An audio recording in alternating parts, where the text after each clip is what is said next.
I can relate this to one of your wells, your third well, which is the well of unattached action. Because if we open ourselves to the gifts of compassion, first well, and panoramic attention, second well, we can spontaneously drink from the well of unattached action because we can free ourselves from the confines of our personalized agendas.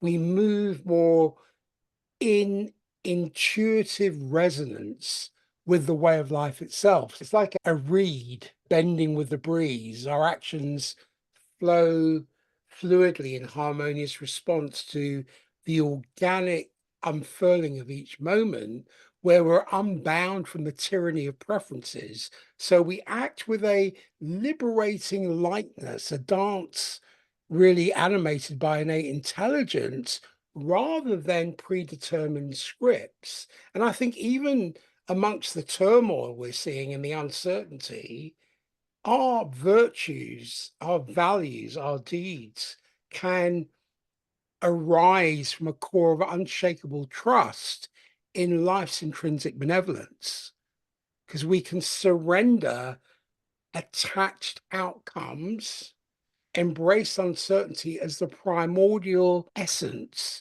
that can birth all possibilities. This world reminds me can't control the world's unfolding, but we can remain awake and alert and alive as participants in its ceaseless unfurling of beauty and mystery. Yes. Boy, that is so beautiful. I'm glad it's being recorded. Yes, the uncertainty births all creativity. The moment we're in uncertainty, we can congratulate ourselves because we certainly have let go of our attempts at control.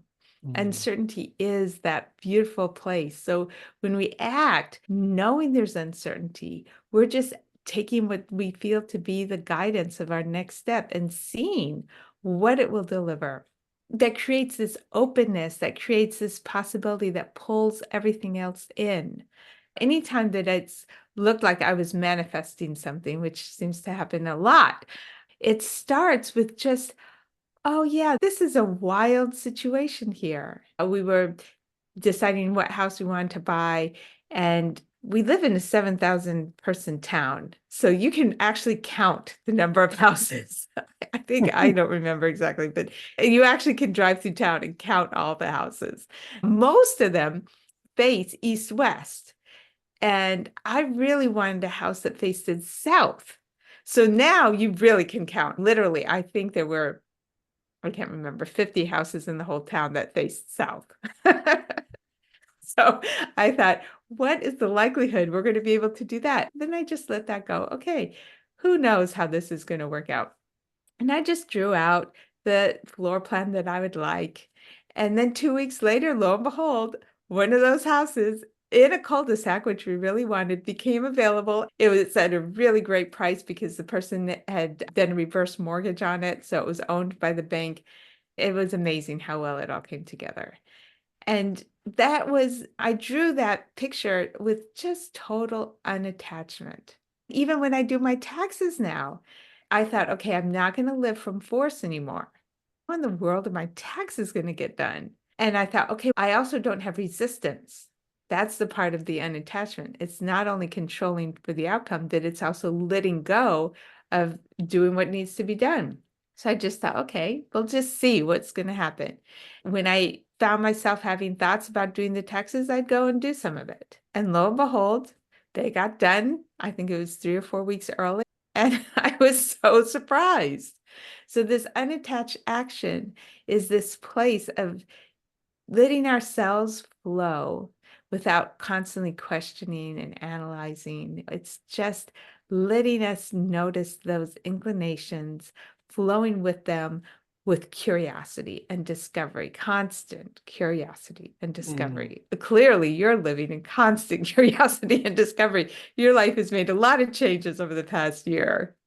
It's important what you're raising here because you're talking about what I would term free occupation as distinct from preoccupation. Because many people are preoccupied. They have noises of concern about their taxes or the mortgage payments. I think when you have that unattachment or free occupation, you become like a clear straw. So what can flow through it can flow through it seamlessly. You can go from flow to glow.